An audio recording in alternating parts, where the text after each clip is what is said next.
రాష్ట్రంలో వరద బాధితుల్ని ఆదుకునేందుకు ప్రభుత్వం కీలక నిర్ణయం తీసుకుంది.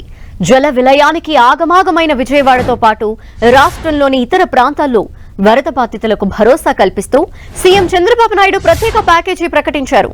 రాష్ట్ర వ్యాప్తంగా మొత్తం 2,72,272 కుటుంబాలకు వరద సాయాన్ని అందించనున్నారు. విజయవాడలోని 179 సచివాలయాలు, 32 వార్డులతో పాటు ఇబ్రహీంపట్నం, జక్కంపూడి కాలనీ, వాంపే కాలనీలో నీట మునిగిన గ్రౌండ్ ఫ్లోర్లోని ఒక్కో కుటుంబానికి 25,000 చొప్పున ఇవ్వనున్నారు. మొదటి ఆ పై ఉన్న అంతస్తుల్లోని ఒక్కో కుటుంబానికి 10,000 రూపాయల చొప్పున పరిహారం అందచేయనున్నారు. రాష్ట్రంలోని ఇతర ప్రాంతాల్లో ముంపు బారిన పడ్డ గ్రౌండ్ ఫ్లోర్లోని ఒక్కో కుటుంబానికి 10,000 రూపాయలు ఇవ్వనున్నారు. రాష్ట్ర సచివాలయంలో జరిగిన సమావేశంలో చంద్రబాబు వరద బాధితుల ప్యాకేజ్ వివరాలు వెల్లడించారు. వరద ప్రభావిత ప్రాంతాల్లో ఎవరైనా అద్దె ఇళ్లలో నివసిస్తుంటే వారికే పరిహారం అందిస్తామన్నారు. అయితే ఇంటి యజమాని బీమాని క్లెయిమ్ చేసుకోవచ్చని సూచించారు.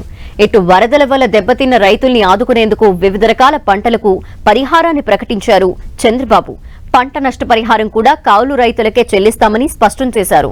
ఆస్తి పన్ను వసూలు గడువును 3 నెలలు పొడిగించారు. అలాగే ముంపు బారిన పడ్డ కిరాణా దుకాణాలు, హోటళ్లు, ఇతరత్రా వ్యాపారులు, సూక్ష్మ, మధ్య, చిన్న తరహా పరిశ్రమలకు కూడా ప్యాకేజీని ప్రకటించారు. దెబ్బతిన్న ద్విచక్ర వాహనాలు, ఆటోలు, ఫిషింగ్ బోట్లకు పరిహారాన్ని ఖరారు చేశారు.